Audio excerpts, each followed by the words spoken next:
ধন্যবাদ নাফিস আপনাকে। এখনো পর্যন্ত ট্রেনটি সরিয়ে নেওয়া সম্ভব হয়নি। রেল কর্তৃপক্ষের দায়িত্বরতরা তারা ছুটে এসেছেন, ঘটনাস্থল কিন্তু পরিদর্শন করেছেন, তদন্ত কমিটি গঠন করা হয়েছে।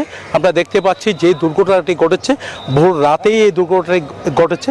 তো চাল ভর্তি ট্রাক কিন্তু পড়ে আছে, দেখতে পাচ্ছেন রেলবিটের পাশে।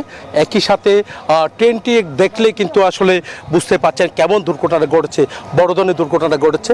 তো লাইনচ্যুত হয়ে একেবারে ইঞ্জিনটা সড়কের এক পাশে পড়ে আছে। তো সব মিলে বলা যায় কিন্তু এখানে ঘটনাস্থলে গেট কিপার যেখানে থাকার কথা রয়েছে সেই গেট কিপার কিন্তু এখানে ছিল না এমন অভিযোগ উঠেছে। তবে রেলের যে সিকিউরিটি গার্ড আছে সেই সিকিউরিটি গার্ড কিন্তু এখানে ছিল বলে আমাদেরকে জানিয়েছে।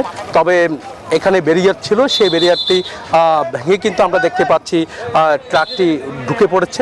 একই সাথে রেল কর্তৃপক্ষ যেমনটা জানিয়েছেন তারা ঘটনাস্থল পরিদর্শন করেছেন, তদন্ত কমিটি গঠন করেছেন। স্থানীয় লোকজন যারা ঘটনাস্থলে এই দুর্ঘটনার সময় ছুটে এসেছেন তারা বলছেন গেট কিপারের গাফিলতির কারণে এমন দুর্ঘটনা ঘটেছে বলে তারা মনে করছেন। সব মিলে বলা যায় কিন্তু আসলে এখানে যে নৌশো প্রহরী ছিল, তো সেই নৌশো প্রহরীর মৃত্যু হয়েছে এই দুর্ঘটনায়।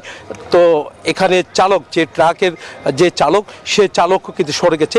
তবে বিকল্প পথে ট্রেন চলাচল করার জন্য তারা চেষ্টা করছেন। ট্রেন চলাচল এখনো পর্যন্ত পুরোপুরি স্বাভাবিক হয়নি বলে আমাদেরকে জানিয়েছেন। রেল কর্তৃপক্ষ বলছেন যে তাদের তদন্ত কমিটি তদন্ত শুরু করেছেন। একটি ইঞ্জিন আমরা দেখতে পাচ্ছি, একটি ইঞ্জিন এসেছে। এই ইঞ্জিন দিয়ে কিন্তু আসলে এখানে যে বগিগুলো আটকে গেছে যে সড়কের উপরে, সেই বগিগুলো যদি ট্রেনে নিয়ে যায় তাহলে কিন্তু দুর্ঘটনা এখানে ট্রেন চলাচল পুরোপুরি স্বাভাবিক হবে বলে তারা মনে করছেন। এখানে যে দুর্ঘটনাটি আমরা একটু দেখানোর চেষ্টা করেছি সেই দুর্ঘটনার কারণে কিন্তু আসলে ট্রেন চলাচল একেবারে বন্ধ রয়েছে বলে আমাদেরকে জানিয়েছেন। এই ছিল আমার এখানকার সর্বশেষ। ফিরে যাচ্ছে স্টুডিওতে নাফিসার কাছে। বান্ডেল থাকলে প্রতি সেনমানিতে টাকা বাঁচবে।